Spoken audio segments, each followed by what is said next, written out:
Abro cámara en 3, 2, 1. Abro, voy a contar hasta 5. 1, 2, 3, 4, 5. La técnica que yo uso se llama las placas secas o placas de gelatino bromuro. En la historia de la fotografía, esa es la tercera técnica que se utilizó, ¿no? En orden cronológico, digamos. Primero fue el daguerrotipo, después las placas húmedas y después las placas secas. La diferencia de las placas secas con su antecesor, las placas húmedas, es que mientras las placas húmedas tú tenías que preparar tu placa, dispararla y revelarla, todo mientras la placa está húmeda. Es decir, necesitas para las placas húmedas tener tu laboratorio al costado de donde vas a tomar la foto siempre. En las placas secas, tú puedes preparar la placa, guardarla, dispararla, guardarla y revelarla después. Entonces, en términos prácticos, fue un gran avance, ¿no? Tecnológico, las placas secas. Y es una técnica que siguió vigente por unos 30 años más o menos, ¿no? Estamos hablando de 1890 hasta los 20, 30 más o menos, ¿no? Y a partir de ahí en adelante ya se empieza a masificar el uso del film, de la película, del celuloide, ¿no? Que es el mismo principio que el de la placa seca, o sea, es una emulsión muy parecida a la que lleva adentro, pero ya no es sobre vidrio, sino es sobre el celuloide. Entonces lo hace más flexible, lo hace más ligero, más fácil de transportar, hace que puedas tener muchas tomas en un solo rollo, digamos, la placa es una por una siempre, ¿no? La transparencia y la dureza que tiene el vidrio lo hace probablemente el mejor soporte para la fotografía, ¿no? O sea, la calidad de imagen que resulta de una placa de vidrio es insuperable, creo, ¿no? Por las texturas, y eso lo hace muy especial, ¿no? Bueno, estamos preparando el estudio para una sesión de retratos con placas. Las placas que yo utilizo tienen una sensibilidad a la luz bien baja, entonces eso hace que yo necesite muchísima luz para imprimir la imagen, ¿no? Entonces, bueno, ahorita estamos cuadrando los flashes para la sesión, ¿no?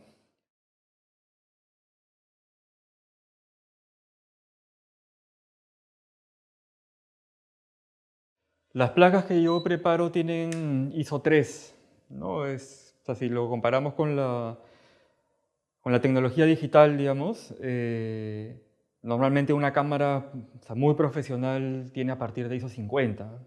Eso hace que tenga una sensibilidad muy baja a la luz, pero una calidad muy alta de imagen, porque están relacionadas, ¿no? Digamos, a menor sensibilidad, mayor calidad.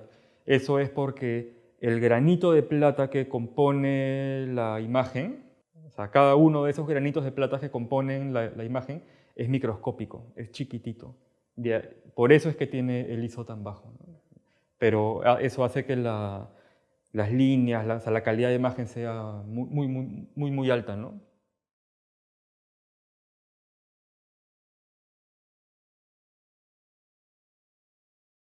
La fotografía nace por un invento tecnológico, ¿no? Y la tecnología que se usa en la fotografía ha ido avanzando con el tiempo hasta llegar a lo que tenemos ahora, que es la tecnología digital. Pero la fotografía ha tenido antes otros soportes, ¿no? Y el avance siempre ha ido hacia la practicidad. Ahora, en esa búsqueda de practicidad, a veces sacrificas otras cosas, ¿no? Este, entonces yo como fotógrafo, yo no siento que tenga que estar amarrado a la tecnología de mi tiempo, ¿no? O sea, yo como fotógrafo puedo utilizar cualquiera de las técnicas que se utilizan en la historia, que es parte de la fotografía. Entonces yo escojo qué técnica voy a usar dependiendo del proyecto que quiera hacer, o sea, qué es lo que esté haciendo, ¿no? Y así es como he llegado a las placas. No, no, no es que yo directamente piense que tengo que usar la tecnología digital porque es la que me la que me corresponde por el tiempo, digamos, ¿no?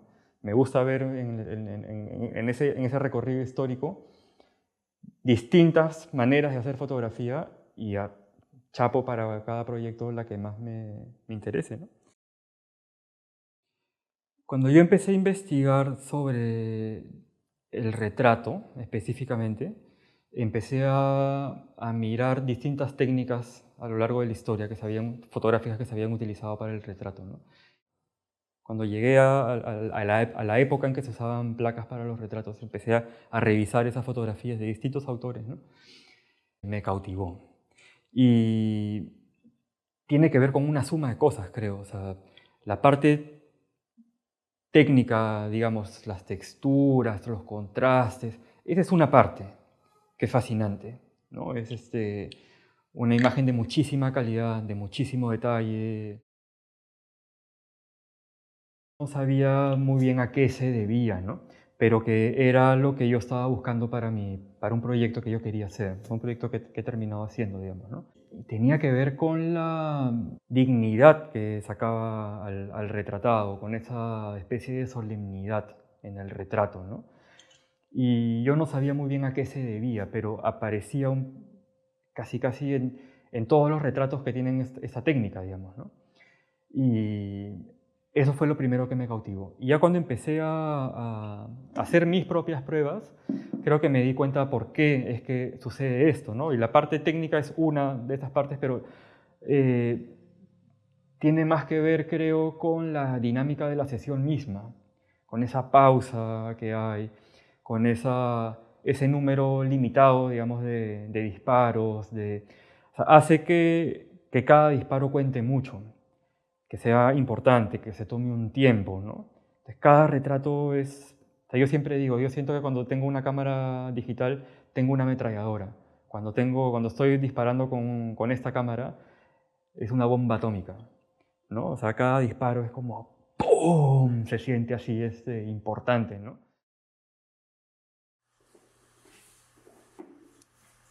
Mira hacia acá, hacia el lente, quédate mirando ahí, voy a apagar la luz. Estos retratos son especiales no solo por el uso de la técnica de las placas secas, digamos, lo hacen poco convencionales en esta época, sino además por la dinámica de la sesión, que además es una dinámica que se ha ido forjando un poco de casualidad, tendría que decir, ¿no? ¿Por qué?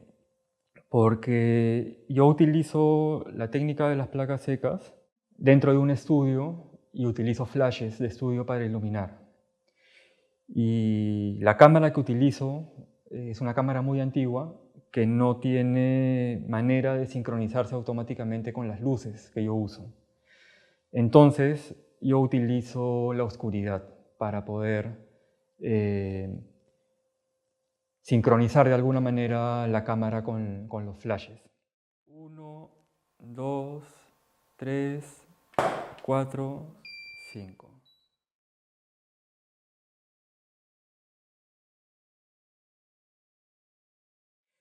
Ese detalle que empezó siendo un recurso que encontré para empezar a hacer mis pruebas, mientras yo pensaba que en algún momento iba a conseguir unir la cámara con los flashes, pero mientras no lo lograra, pensé en usar la oscuridad simplemente para poder continuar con mis pruebas. Pero me di cuenta que esa oscuridad le otorgaba algo interesante al retratado, al retrato, a la mirada que salía del retratado, ¿no? Entonces terminé adoptándolo como un método de trabajo. Y dentro de ese retrato, usando esta técnica y esta metodología, ocurren varias cosas, ¿no? Lo que más me gusta, digamos, es, uno, que yo como fotógrafo siento que dirijo un poco menos la sesión, porque en el momento que se toma la foto yo no estoy viendo nada, estamos completamente oscuras. Entonces, esa sorpresa de cómo va a salir el retratado, cómo se va a mostrar, eh, me parece interesante. Y es una responsabilidad que yo como fotógrafo, cuando utilizo esa técnica, delego completamente en el retratado, ¿no? Que es distinto a cuando trabajo de manera, o sea, normal, con una cámara digital, con las luces seteadas de una manera normal, que tú estás dirigiendo todo el tiempo al retratado, o incluso si no lo hiciera, si no estuviera dirigiendo al retratado, el hecho que yo lo pueda ver condiciona de alguna manera el cómo va a posar. Pero en el momento que estamos completamente oscuras, o sea, yo no influyo absolutamente en nada, en el gesto que va a poner el retratado, ¿no? Entonces, a mí me gusta esa sorpresa, primero, ¿no? Eh, el darme cuenta cómo es que se ha mostrado, ¿no? El retratado. Y por otro lado, lo que yo siento es que el resultado es siempre una versión de esa persona, a veces insospechada, ¿no? A veces difícil de reconocer incluso, a veces, pero es una versión, es una parte de uno que habita en uno, ¿no? Y que sale, digamos. Entonces hay una especie de dramatización en toda la técnica, en toda la sesión, ¿no? Tiene, no sé, tiene algo de performance, ¿no? La sesión misma. Y eso involucra a mí como fotógrafo, pero obviamente también al retratado, ¿no? Entonces el resultado es siempre interesante, es siempre una versión dramatizada de la persona. Me sorprendo yo, se sorprende el retratado, ¿no? Pero es siempre interesante verlo, ¿no? La luz en sí, que es la muestra que yo presenté en Lima en el 2023, con una serie de retratos hechos en el estudio, con placas y con este método, va a tener una segunda muestra en Arequipa en diciembre de este año. Es la misma idea, pero con una selección más grande, porque en estos 2 años yo he seguido fotografiando, entonces ha crecido un poco el cuerpo de trabajo, pero mantiene la misma idea, son retratos hechos con placas secas, tomadas en oscuridad, primeros planos, etcétera, ¿no? Yo empecé fotografiando a mi familia y mis amigos, porque en un inicio eran pruebas para otro proyecto, pero eso fue creciendo y a medida que iba fotografiando empecé a llamar a alguna gente que por algún motivo yo quería fotografiar. En algunos casos se necesitaba contactarme con un periodista y lo fotografiaba, necesitaba contactarme con un crítico de arte y lo fotografiaba y así, ¿no? Y ya con el tiempo, en estos dos últimos años, he estado combinando un poco retratados que yo quiero fotografiar, igual por algún motivo, y algunos retratados que me piden por encargo. Entonces, cada vez que yo tengo un encargo para hacer estos retratos, yo aprovecho todo ese setting para llamar a alguna gente que por algún motivo yo quiero retratar. Y así es como va creciendo, digamos, ese cuerpo de trabajo, ¿no? Bueno, a mí siempre con la tecnología digital, que yo la uso mucho para proyectos por encargo, digamos, ¿no? O sea, valoro mucho la practicidad de la tecnología digital, pero me pasa siempre con uno que siento que al tener infinito número de fotografías disponibles en la cámara, pierde un poco de valor, ¿no? O sea, no es lo mismo disparar una cámara con, con una memoria infinita y no importa si te equivocas, no importa si sale bien, si sale mal, porque siempre puedes tomar una siguiente, o sea, ya es una diferencia cuando tienes un rollo de 36 fotos, ya lo piensas mucho más, ¿no? Además, no puedes cambiar entre foto y foto de ISO, por ejemplo, ¿no? Como pones un rollo de un ISO específico y hasta que tomes las 36 vas a mantenerlo. Con la placa tienes eso, pero llevado al extremo, ¿no? O sea, cada placa que se dispara, yo he preparado unos días antes la placa, he preparado unos meses antes la emulsión, se dispara una por una, se dispara una, se revela. O sea, la gravedad que tiene esa foto es distinta completamente a una fotografía digital, para empezar, ¿no? Desde la experiencia del momento en que se toma. Y luego siempre, ya una vez que tienes la imagen, O sea, yo digo, en una cámara, con una imagen digital, tú apagas tu disco duro y ¿dónde está la foto? ¿Dónde está esa foto? ¿No? ¿Adentro del disco duro? No, no está dentro del disco duro. ¿Sabes qué es esa imagen? ¿No? Entonces, en ese lado sí o sea, podría ser un sentido un poco más romántico, digamos, de la materialidad, ¿no? De poder verla. Pero no solo de poder verla, de poder tocarla, sino entender que todo el proceso que hay ahí adentro, o sea, en el caso de las placas que yo utilizo, son placas que yo preparo. Entonces hay una pertenencia sobre ese objeto, ¿no? Y una valoración de todo el proceso también. Y finalmente la placa, o sea, sabiendo todo el proceso que ha llevado, sabiendo que contiene plata, que se ha quemado, entendiendo este objeto, es un objeto hermoso, ¿no? y, y al cual yo valoro un montón, porque yo lo he creado de cero, y eso tiene un valor, pues, obviamente.